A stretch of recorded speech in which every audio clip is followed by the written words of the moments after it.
Bueno, vamos a trabajar en esta videoclases los dos, o nos vamos a concentrar en realidad en los dos textos, en los dos capítulos que ustedes tienen de David Rock. El libro se llama La Argentina autoritaria, los nacionalismos, su historia y su influencia en la vida pública. Y el capítulo 2 denominado Las huellas de la tradición, y el capítulo 3 El gobierno de los más capaces. En realidad, estos son dos capítulos que nosotras como cátedra lo trabajamos al terminar la unidad 4 y empezar la unidad 5. Ustedes cuando lo lean, cuando recorran un poco sus páginas, van a darse cuenta de que en realidad el arco temporal que abarca es aproximadamente desde 1890 a 1920, ¿no? Aproximadamente estos dos textos. Vamos a hacer un reconto entonces por algunas cuestiones que tienen que ver con el auge de las expresiones nacionalistas, con las expresiones tradicionalistas, qué estaba pasando en la Argentina de fines del 19 y principios del 20, donde uno de los acontecimientos más importantes que vamos a tener, que se van a desarrollar, y acá están estas dos imágenes, es el centenario, ¿no? La importancia en 1910 del centenario de la Revolución de Mayo.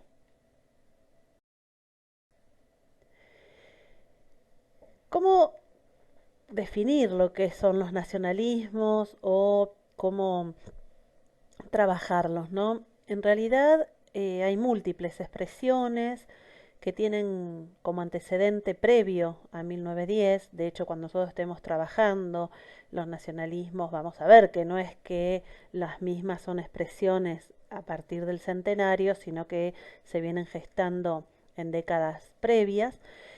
Em, pero que frente a estas expresiones nacionalistas, nosotros teníamos, ustedes lo trabajaron, sobre todo en la unidad 4, lo que fue la hegemonía política, cultural, social que ejercía el liberalismo, los valores cosmopolitas de la consolidación de este Estado Nacional, ¿no?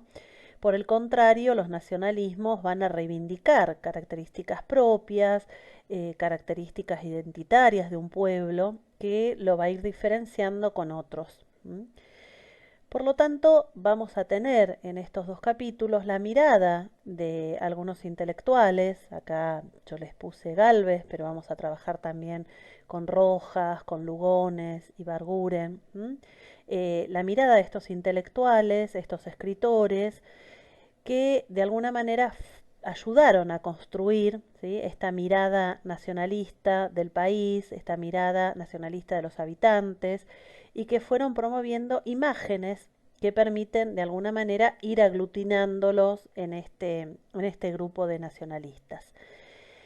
Nosotros nos vamos a enfocar en la propuesta de David Rock, pero es interesante que también podamos acercarnos a la lectura de otros historiadores. Uno de ellos es Fernando Devoto. Fernando Devoto trabaja mucho sobre la inmigración italiana en la Argentina, y también en uno de sus libros él define lo que es el nacionalismo, que me gustaría compartirlo, ¿sí?, para que ustedes tengan también otra definición de, de este concepto, ¿no? Y él dice que por nacionalismo se entiende el conjunto de los proyectos formulados y de los instrumentos utilizados por las élites políticas de los estados occidentales para homogeneizar poblaciones heterogéneas dentro de determinados confines nacionales. Esto implica entonces poner ciertas creencias comunes, ciertos relatos sobre los orígenes, ciertos símbolos identitarios y ciertos mitos movilizadores a los habitantes de un territorio independiente, como él lo caracteriza a este nacionalismo de la época. Y en David Rock, ¿sí?, en sus primeras páginas, va a decir que los nacionalistas pretenden encarnar una esencia nacional originada en la antigüedad clásica y en el nacimiento de la cultura occidental. Van a decir que los nacionalistas padecen dice, de una, podríamos decir, de una falsa conciencia, en el sentido que sus mitos inventaban la realidad. Declamaban defender la cultura popular, mientras que en los hechos estaban forjando la alta cultura. Declamaban proteger a la vieja sociedad popular, mientras que en los hechos ayudaban a construir una anónima sociedad de masa. Los nacionalistas son, como dijimos al inicio de hace unos minutos atrás, ¿no? Esto que se va a oponer, que se va a poner en la vereda de enfrente de lo que nosotros hablábamos de los relatos liberales, de las trayectorias liberales, de los instrumentos cosmopolitas que sobre todo la generación del 80 había instaurado, ¿no? Entonces, frente a eso, ellos van a plantear una otra forma de pensar el Estado, ¿sí? Que sea propio. Y en ese sentido plantean, por ejemplo, diferencias con la conformación del nacionalismo en Europa, eh, y por el otro lado plantean una fuerte presencia, ¿sí? De alguna manera, de la iglesia y de la religión, atacando fundamentalmente a lo que promovió, ¿sí? El liberalismo de la época, ¿no? Dice, la Iglesia se convierte en uno de los principales puentes entre los sentimientos antiliberales de los federales en el siglo XIX y los de los nacionalistas en el XX. La propia Iglesia, de todos modos, apenas sobrevive al derrumbe de la sociedad argentina de 1810 a 1860, ¿no? Y luego sí, las diócesis quedan vacías por décadas, los seminarios cerrados, los sacerdotes eran escasos y en muchas partes inexistentes. Las sedes diocesianas permaneció vacante en Buenos Aires, ¿sí? En distintos lugares, hasta que, bueno, Rosa les permite nuevamente entrar al país a un pequeño número de jesuitas, pero que solo permanecieron algunos años. Esto seguramente lo trabajaron, ¿no? Entonces hace un recorrido David Rock con esta relación entre la iglesia y el liberalismo durante las presidencias de Mitre, de Sarmiento y Avellaneda, ¿no? Eh, la base también cómo se fue conformando este movimiento clerical fuerte y activo en la Argentina, el cual a pesar de sus bases locales se cristaliza, ¿no? Como un legado muy fuerte, que ustedes seguramente también lo trabajaron, y saben también que en la Argentina el clero empieza a atacar al laicismo promovido por esta generación, ¿no? Trabaja David Rock en sus páginas siguientes todo lo que fue la reforma anti-eclesiástica de Roca, ¿sí? Anticlericales, desde la educación, bueno, no relacionada, ¿sí? Con la iglesia, ¿no? En esto que seguramente cuando la trabajaron a la ley 1420, ¿no? Si era una ley laica o de neutralidad, ¿sí? Religiosa, y que de alguna manera ponía a la iglesia en un lugar de inferioridad frente a lo educativo, el tema de los registros parroquiales, los juramentos religiosos, ¿sí?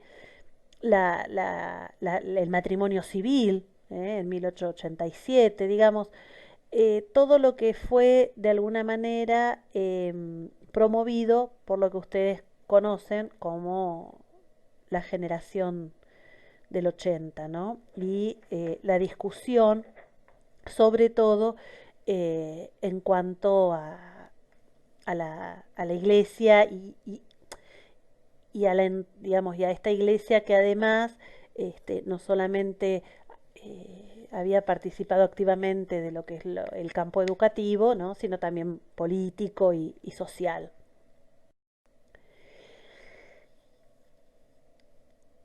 A partir de entonces, en 1890, los católicos se unen a la coalición revolucionaria que se alzó en armas en contra del gobierno que lideraba Juárez Celman, ¿sí? Durante las últimas décadas del siglo XIX, podemos decir que entre las demandas más fuertes que va a tener la Iglesia y que de alguna manera hacen que empiecen a mirar con buenos ojos a estos grupos nacionalistas y se retroalimenten, tienen que ver con la demanda de control eclesiástico de la educación, la acusación de que el liberalismo había destruido las sociedades orgánicas, la denuncia de que las instituciones liberales eran representativas y opresivas, el punto de vista según el cual el materialismo y el cosmopolitismo eran el producto de un liberalismo, y finalmente la convicción basada en el derecho natural por la que era legítimo derrocar a la tiranía por medio de la revolución. Luego, en los años 90, en 1890, la Iglesia desarrolló otra de las premisas básicas del movimiento nacionalista, como fue la armonía de clases. Esta idea adquiere una envergadura muy fuerte, sobre todo a partir de la encíclica papal de 1891, encíclica denominada Rerum Novarum, que ayuda de alguna manera a afirmar estos retroalimentos, ¿sí?, entre ambos grupos, ¿no? David Rock va a decir que la encíclica ofrecía a los católicos alternativas al capitalismo liberal, al concepto socialista de lucha de clases, y así como atacaba a los capitalistas como un reducido número de gente enriquecida que había podido imponer sobre la masa de los pobres un yugo apenas mejor que la esclavitud, también condenaba a los socialistas como astutos agitadores que pervertían el juicio de hombres e incitaba a la gente a la sedición. Negando a la sociedad privada, los socialistas confiscaban los salarios, porque la propiedad no era más que salarios, ¿sí? La propiedad además se ajustaba a una ley de naturaleza que dotaba a los seres humanos con la razón. Esto es bien interesante para que se detengan ustedes a leerlo, porque pensemos, cuando lo lean, piensen cuál es la sociedad de fines del siglo XIX, ¿no? Una oligarquía enriquecida y que tenía enfrente a un movimiento obrero que se estaba constituyendo. Recuerden la clase anterior, cuando trabajábamos el contexto de 1890, ¿no? La conformación de los partidos políticos modernos, la conformación de la FORA, de la Federación Obrera de la República Argentina. Digo, se estaba conformando, perdón, una sociedad diferenciada, distinta a lo que nosotros teníamos en 1880. Por lo tanto, esta encíclica le daba entre comillas, poder a la Iglesia, no solamente para atacar al capitalismo, sino también condenar a los grupos socialistas y sobre todo anarquistas. Hago un paréntesis para pensar un poquito trabajar 2 o 3 líneas de esta encíclica, la encíclica Rerum Novarum, como les dije, de 1891, donde la Iglesia pretende, a partir de esta, entre otras cosas, paralizar la descristianización de las masas trabajadoras en un periodo en el cual la credibilidad de la Iglesia había disminuido, e incluso se inclinaban, ¿sí?, sobre todo los sectores populares, con las ideas más revolucionarias, o que las acciones vendrían conjuntamente de la Iglesia, el Estado, ¿no? Precisó entonces los principios para buscar lo que se va a denominar a partir de entonces la justicia social, tanto en la economía como en la industria, y se aceptaba que esta encíclica era la carta de fundación de la democracia cristiana, que después seguramente vamos a trabajar. ¿Cuáles fueron aquellos temas que la encíclica pone en el tapete? Por un lado, obviamente es papal, o sea, es europea, muestra todo lo que fue la crisis en Europa, la crisis también en Europa, en 1870, 1890, la defensa de la propiedad, sobre todo frente a las ideas socialistas, ¿no? La Iglesia separa, como recién lo habíamos leído. El concepto de sindicalismo también aparece en la encíclica, y el que más nos interesa, que es el de justicia social, ¿sí? En este sentido, la encíclica, como dijimos también, condena al capitalismo como causa de la pobreza, retoma en realidad este concepto de Locke para poder trabajar una crítica al liberalismo, recuerda a los ricos y a los patrones, en comillas, que no deben considerar al obrero como un esclavo, que deben respetar la dignidad de la persona y la nobleza, que a esa persona agrega el carácter cristiano.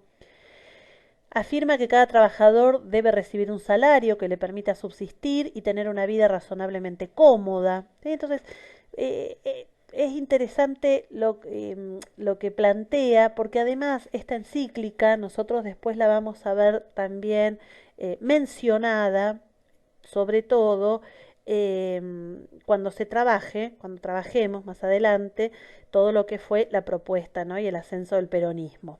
Las clases sociales declaraba la encíclica que debían, por lo tanto, mantener lazos de amistad, ¿no? Acá aparece este concepto de armonía de clases, que también es interesante para fines del 19, lo que va a ser luego para Irigoyen y posteriormente para Perón, ¿no?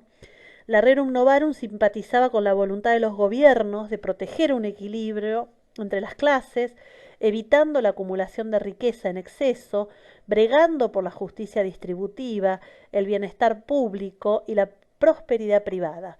La encíclica aceptaba los derechos de la gente a formar asociaciones para defender sus intereses como inherente a la sociabilidad natural de los seres humanos. ¿Sí?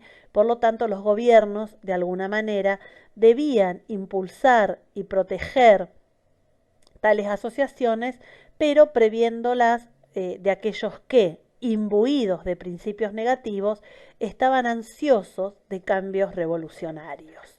¿Mm?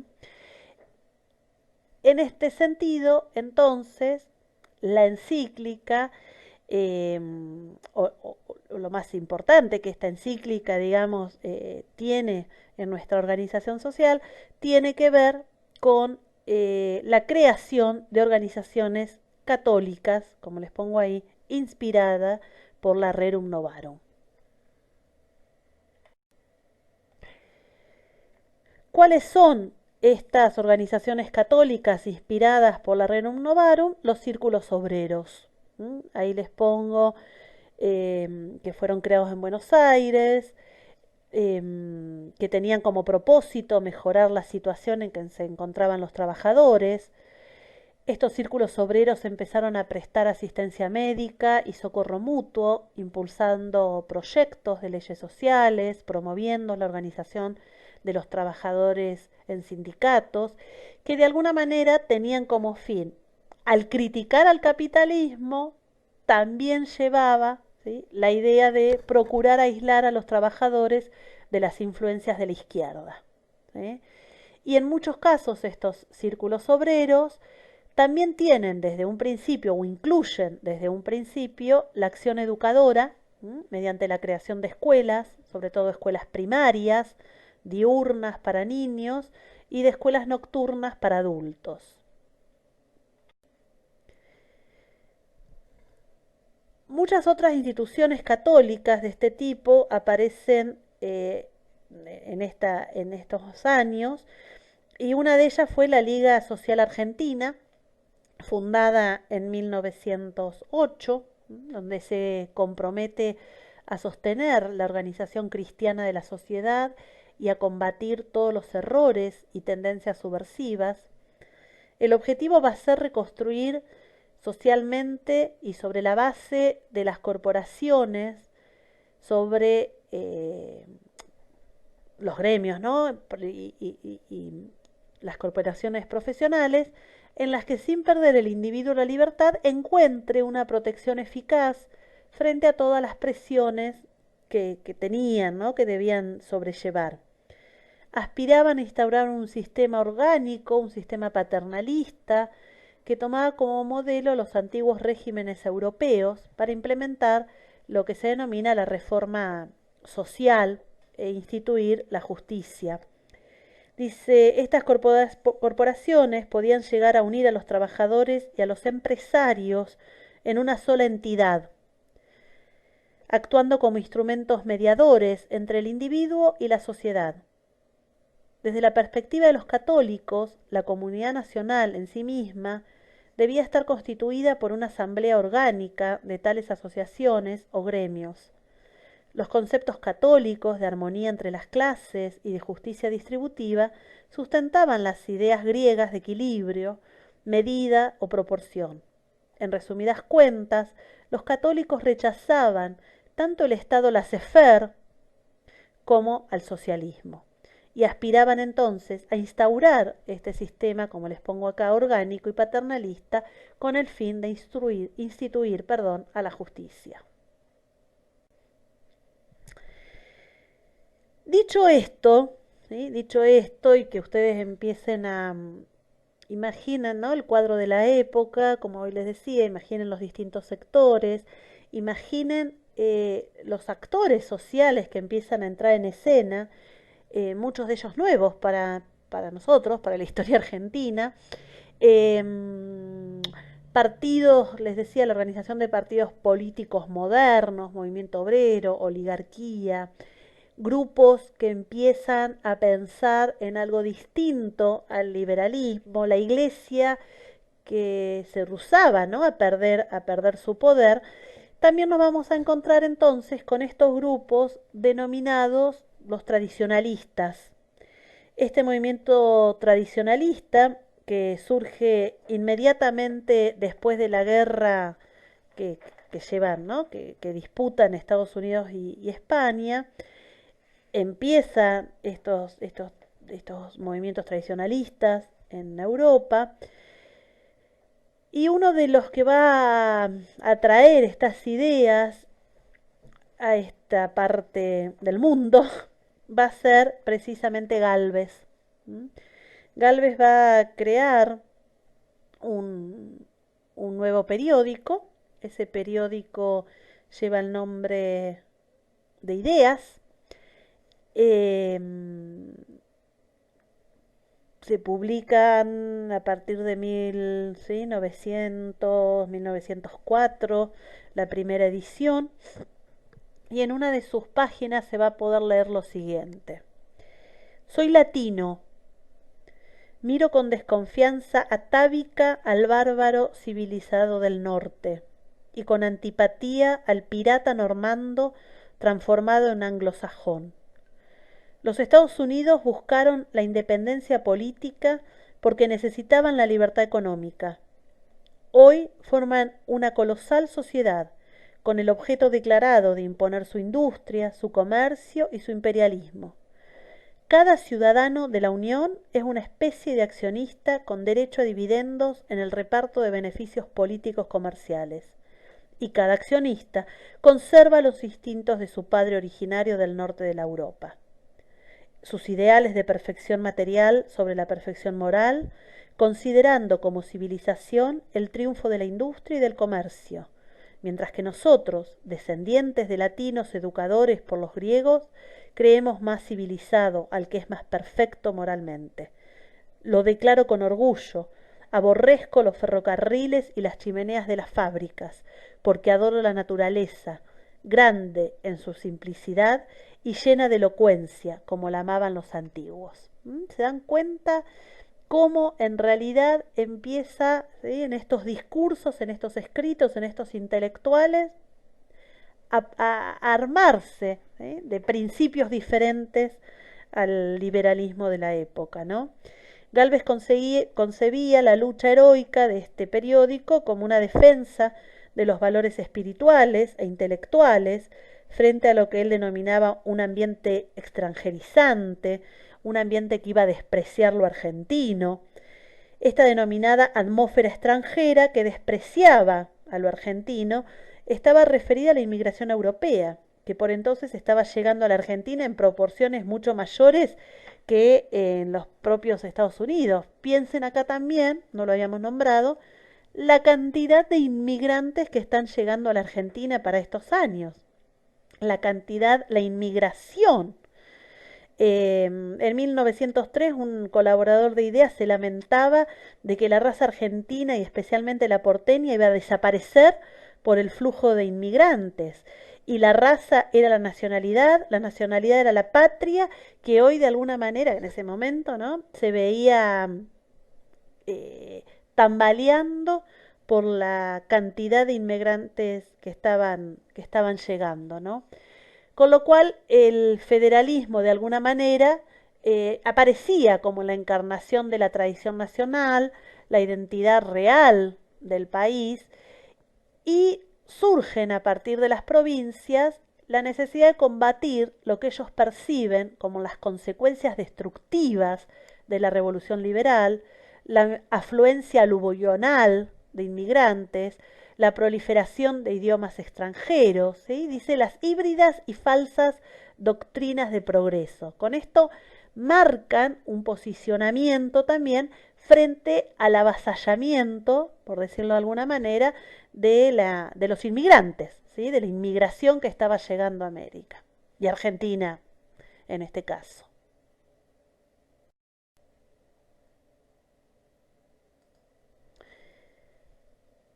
Bien, en la página 62 el, va a definir Galvez al nacionalismo como aquello que tiene que ver con el amor hacia la raza, hacia la patria.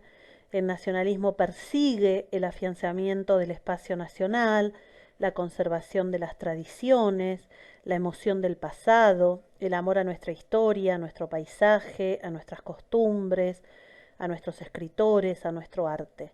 El nacionalismo combate todas las causas de la desnacionalización, todas las ideas, todas las instituciones y todos los ámbitos que puedan de algún modo contribuir a la supresión de un átomo de nuestro carácter nacional. Entonces, como dijimos, los componentes fuertes de estos nacionalistas y sobre todo de Galvez, que es uno de los intelectuales que habíamos nombrado al principio, tenían como componentes esenciales la iglesia, como dijimos, y los caudillos federales. La religión como el idioma proclamaba es una de las esencias fundamentales de nuestra nacionalidad. Los caudillos eran los oscuros arquitectos de nuestra, de nuestra nacionalidad, quienes encarnaban la conciencia nacional y el espíritu eterno de la futura nación. Otros de los intelectuales de la época y de este movimiento va a ser Ricardo Rojas. Ricardo Rojas escribe en 1909 La Restauración Nacionalista. Es un tucumano que va a vivir a Santiago del Estero. Recupera la primera edición de esta, sobre todo de esta restauración nacionalista, y que para los estudiosos de la historia de la educación es interesante, ya que en el libro de alguna manera se preparan para la práctica docente, para quienes ya también ejercen la docencia, y significa reponer un texto que ilumina las tensiones de la sociedad argentina y de su sistema educativo a principios del siglo XX. Recuerden, acá hago un paréntesis, ¿no? Todo lo que fue el sistema de instrucción pública, más la diversificación, más la respuesta a la crisis, ¿no? Reforma Magnasco y Saavedra Lamas. Avances trabajosos de la historia intelectual o de la historia de las ideas que buscan en este libro trazar aproximaciones genealógicas a las diversas maneras de pensarnos como sociedad. Esto permite reconstruir distintas matrices ideológicas e itinerarios, a la vez que podríamos decir que se proyectan nuevas claves para comprender los procesos sociohistóricos.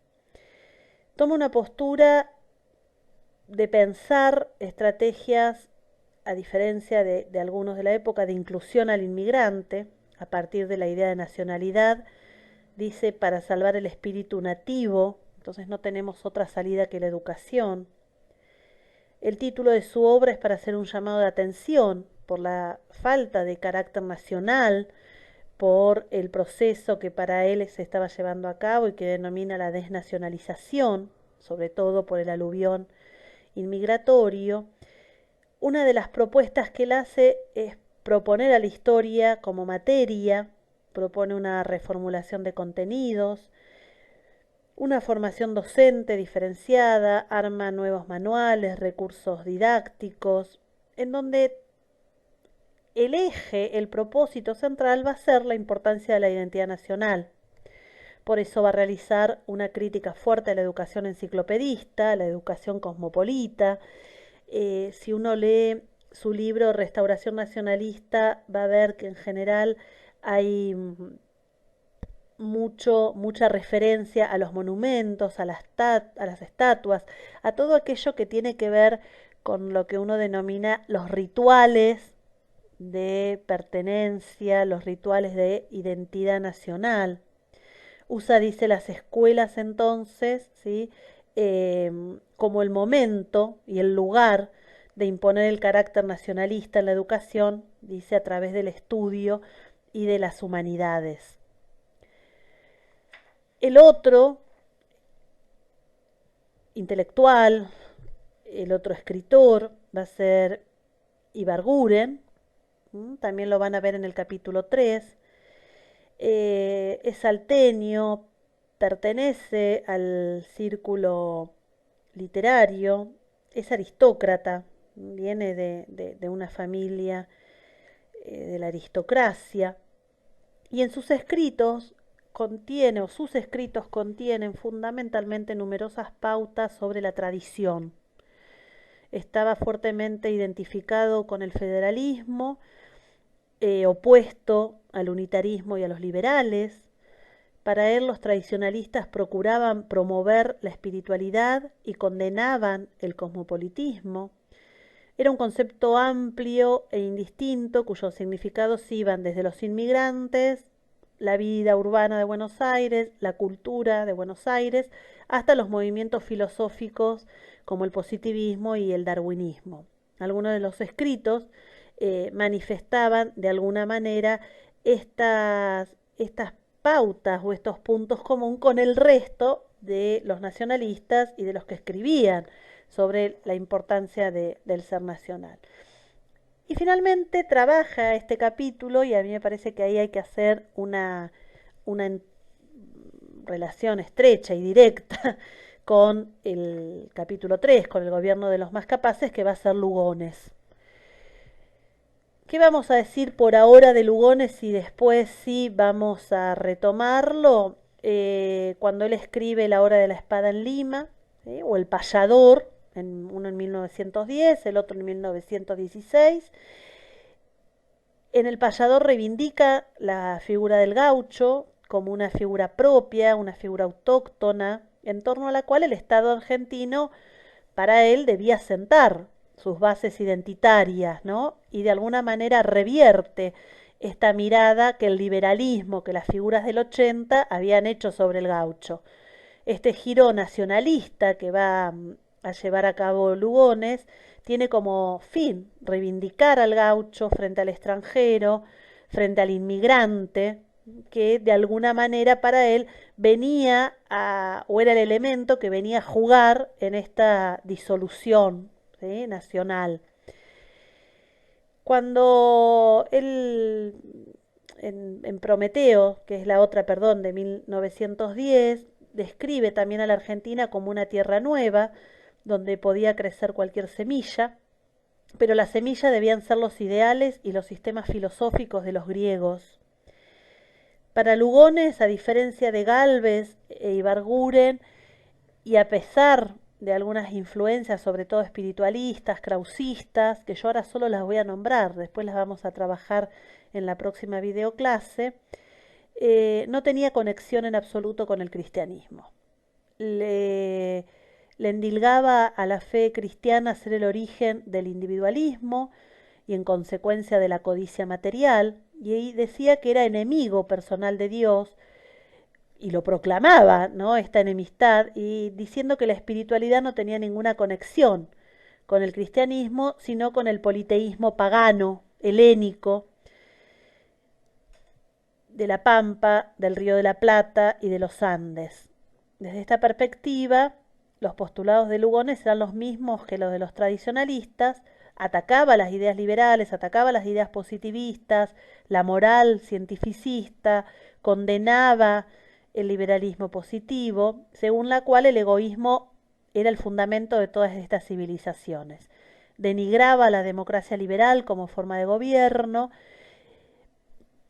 pero se diferenciaba de algunos tradicionalistas en relación fundamentalmente a la Iglesia.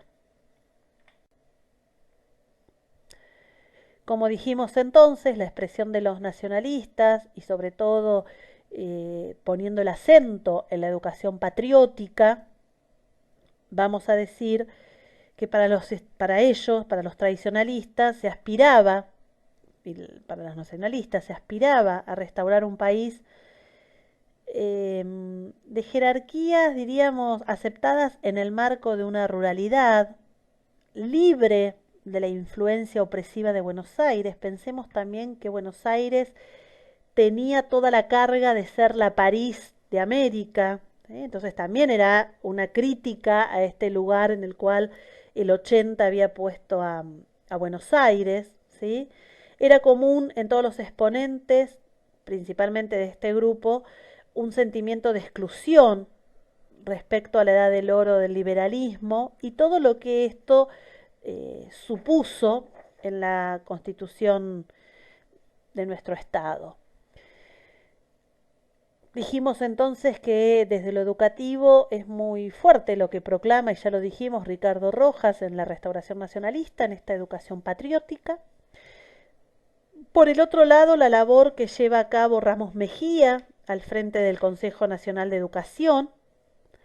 En sus textos se recorta una mirada al paisaje urbano como un paisaje socialmente alterado y que empieza de alguna manera a pensar en el problema de la ciudadanía, no ya bajo la óptica liberal, que es la que ustedes fueron, digamos, han ido trabajando en las clases anteriores, sino que Ramos Mejías empieza a pensar el problema de la ciudadanía en términos colectivos, tanto sean colectivos sociales como políticos, ¿no? Esta multitud argentina que empezaba a emerger, este movimiento de masas que empezaba a emerger. Entonces, viendo a esta sociedad argentina, que además era una sociedad bien diferente de lo que el 80 había mostrado, ¿sí? Ya para 1908 la sociedad había cambiado, por lo cual piensa entonces en otro tipo de sociedad, y esto también es interesante.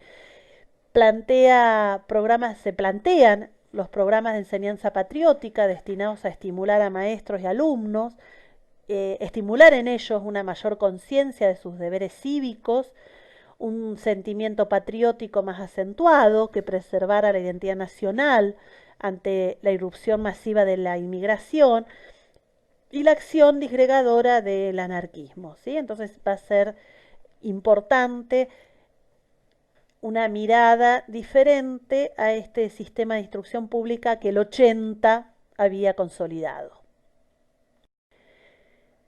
Bueno, acá ya lo habíamos dicho también entonces, la ritualización y los principios de patria. Se instituye la Semana de Mayo como una conmemoración de las efemérides patrias, se establece el Día de los Muertos por la Patria y se le otorga un mayor relieve, ¿sí?, a la ceremonia de la jura de la bandera, y que todas estas celebraciones debían concitar además la presencia de padres, la presencia de alumnos, con una entusiasta y laboriosa participación de los maestros que iban a ser los encargados de estos actos, ¿sí?, que van a ser primero estos actos escolares que no solo se van a llevar a cabo las escuelas, sino también por fuera de las escuelas, ¿no? En las plazas de las ciudades, en las plazas de los pueblos. Hay mucho escrito sobre esto y es también bien interesante para que ustedes lo puedan repensar en función de estos nuevos principios, ¿no?, que emergen. Ya en el capítulo 3, este capítulo se denomina el gobierno de los más capaces. Vamos a decir que hacia 1910 el movimiento nacionalista desarrolla una incipiente identidad política, establece los primeros nexos entre los nacionalistas y los militares y vuelve acá en este capítulo a plantear, a trabajar, a exponer las ideas de estos escritores que formaron parte del movimiento tradicionalista, que apoyaban las reformas sociales propiciadas sobre todo por los grupos católicos y que en ese orden vamos a encontrarnos con Lugones, Rojas, Gálvez y hacen nuevamente en este capítulo menciona a ellos y después se detiene un poco más en la figura de Lugones.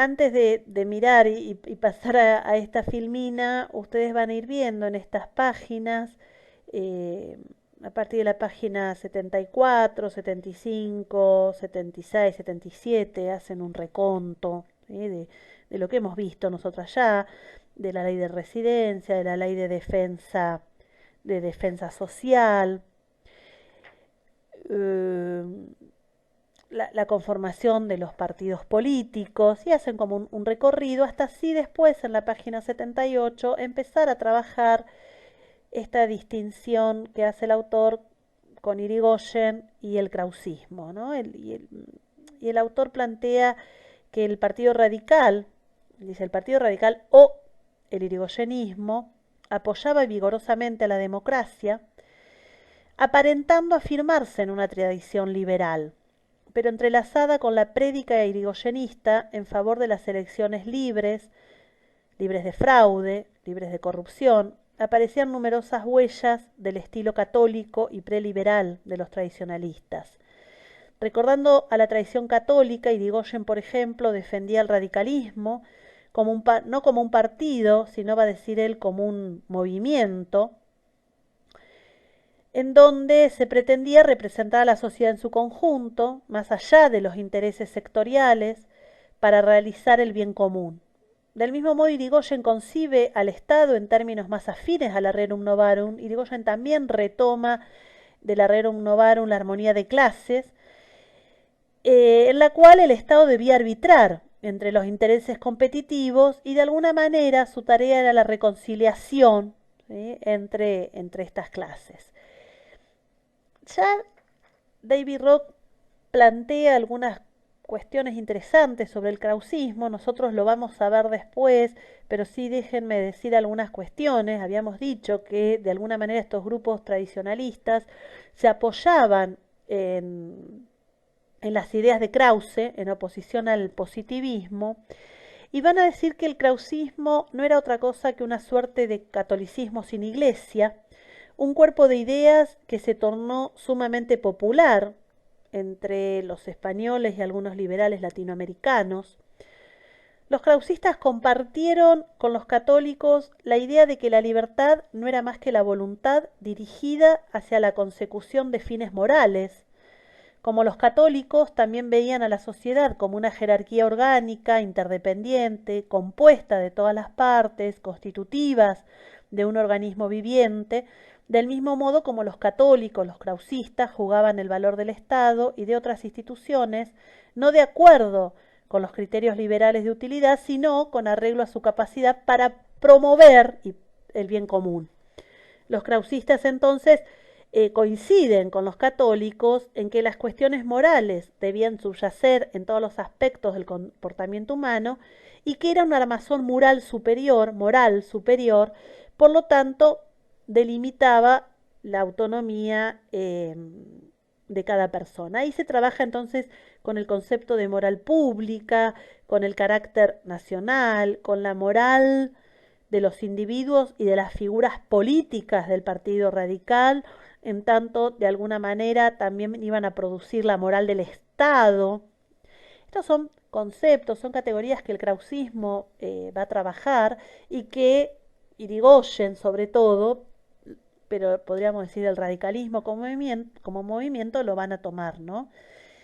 Irigoyen combinaba su énfasis en las elecciones libres con las ideas católicas del bien común, condenaba a las presiones competitivas que caracterizaba la sociedad liberal y como los autores de derecho natural católico, de alguna manera le daba a la nación o dotaba a esta nación de rasgos propios, ¿no?, de lo que podríamos decir un ser humano, ¿no?, una nación que era vital, una una nación que no asfixiaba, una nación que respiraba.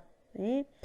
Dice para Irigoyen, se verá la trascendental diferencia que hay entre una nación asfixiada por todas las presiones que la circundan y una nación respirando en toda la plenitud de su ser y difundiendo al bien común su inmenso poder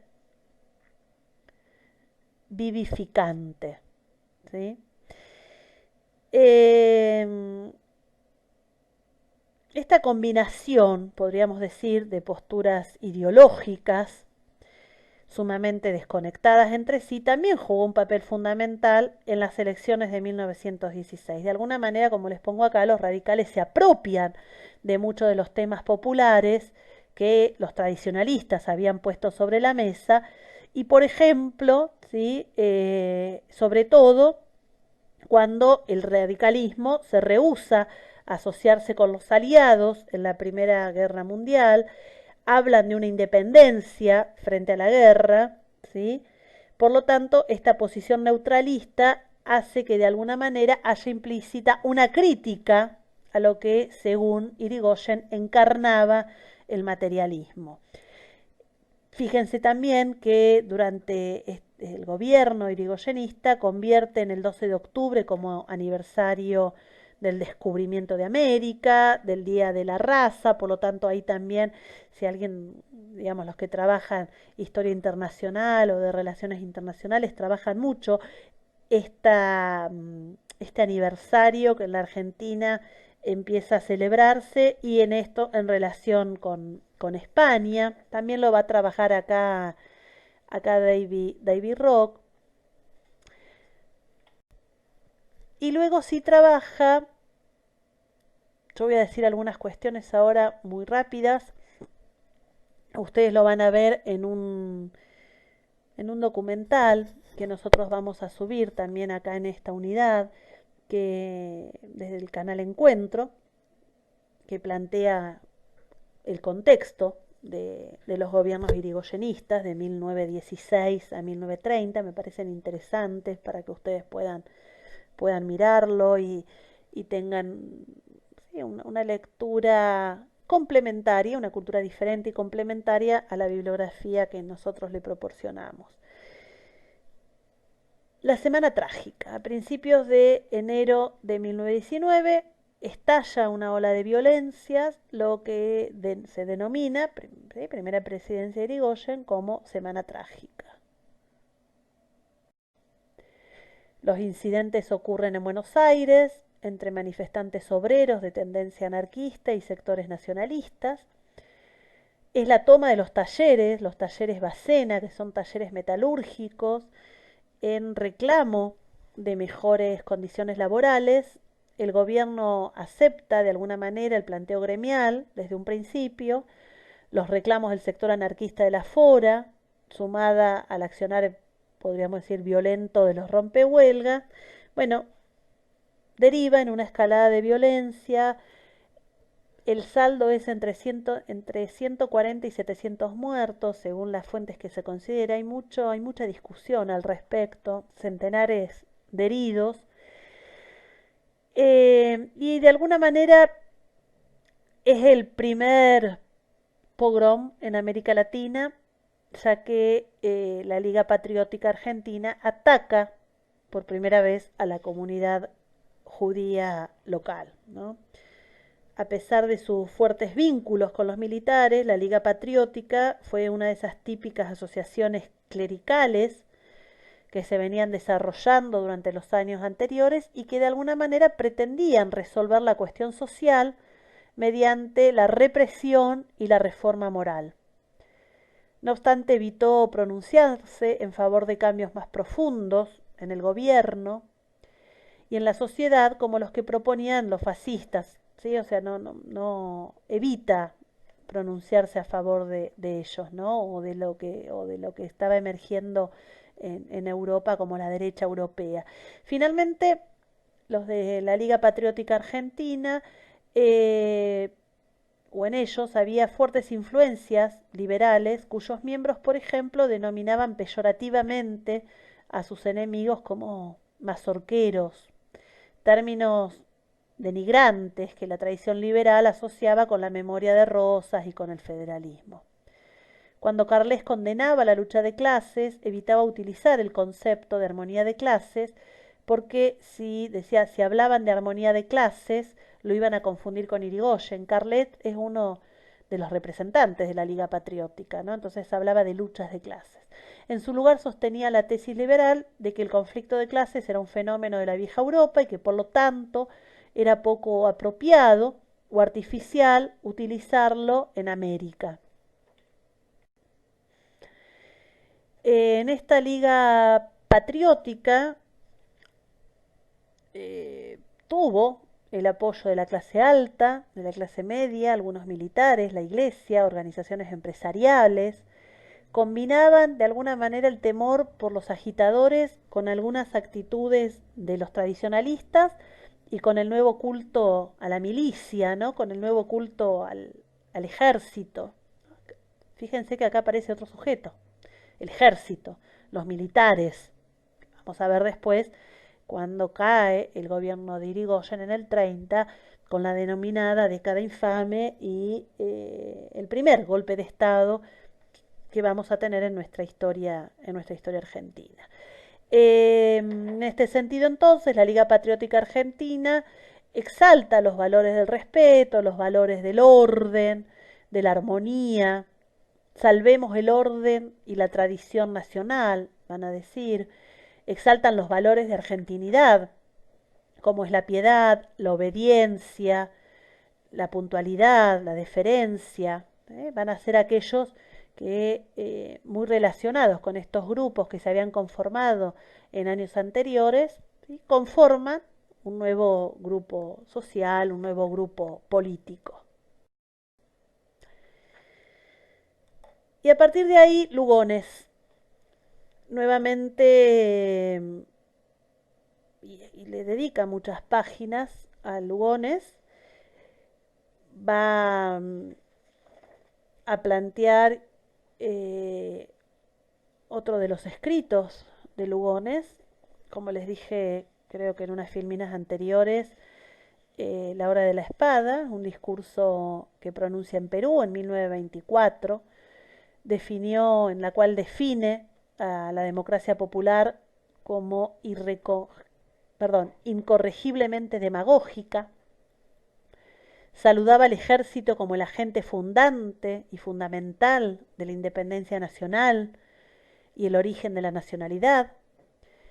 El ejército representaba para él la única institución sobreviviente anterior al nacimiento del orden liberal y su estructura jerárquica, dice, constituía el núcleo del nuevo orden político que iba a empezar a instaurar, ¿no? Este nuevo orden en el cual plantea que la hora de la espada marcaba la culminación de su largo peregrinaje desde el anarquismo de su juventud hasta el autoritarismo extremo al que fue aproximado cuando tenía, dice, 15 años.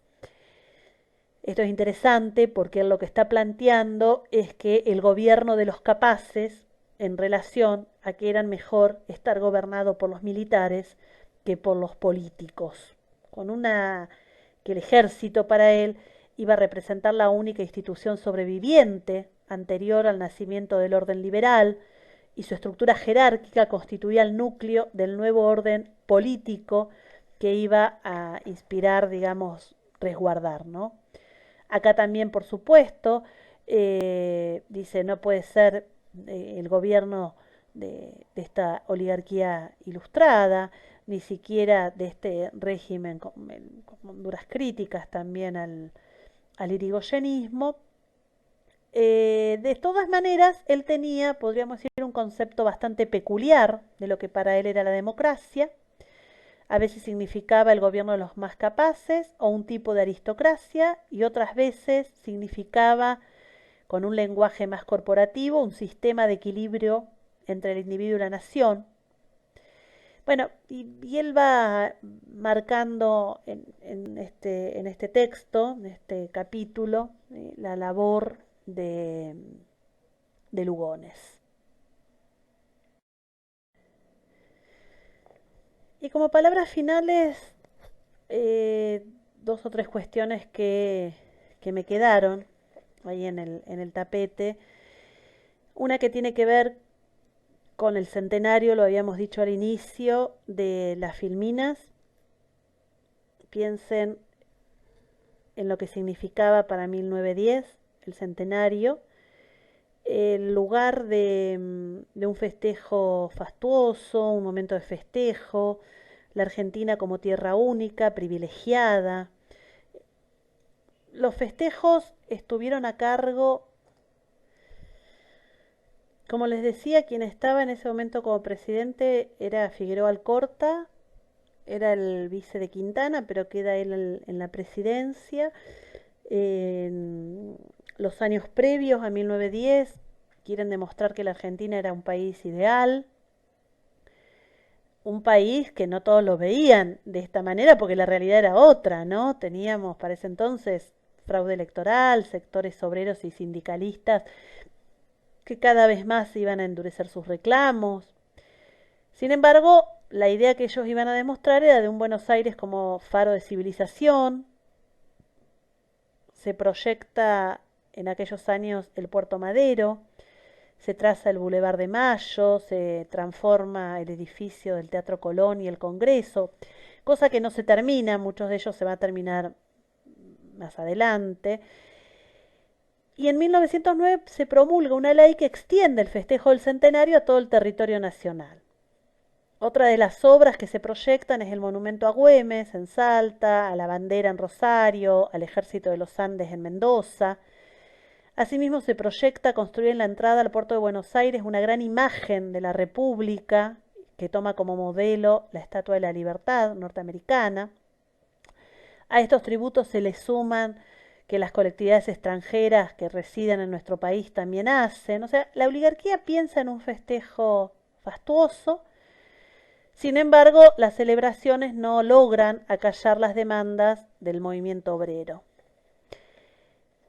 De alguna manera era una sociedad, como habíamos dicho entonces, que podríamos también decir una sociedad que ya era letrada, alfabetizada, que tenían algunos ideales de progreso, de avance, un acceso a las bibliotecas y a la lectura, que uno podría decir también interesante, con elementos modernizantes y que eso de alguna manera hacía como el grupo, podríamos decir, como el grupo de ideas, ¿sí? Cosmopolitas, liberales, en donde también estos tradicionalistas de alguna manera iban a oponerse. ¿Por qué quería decir estas palabras finales? No había hablado mucho del centenario, no perdamos de vista lo que significó el centenario para la Argentina, no perdamos de vista que desde 1890 en adelante, ¿sí? Por lo menos estos 1890, 1930, que es lo que abarcan estos dos capítulos de David Rock, nos muestran una sociedad diferente a la que nosotros habíamos dejado en el 80, nuevos sectores sociales, ¿sí? La oligarquía, el movimiento obrero, los inmigrantes, los tradicionalistas, los nacionalistas, digo, con distintos niveles, ¿no? La iglesia, los militares, digo, pero una sociedad convulsionada, heterogénea, que empezaba a pensar diferente la organización política del Estado.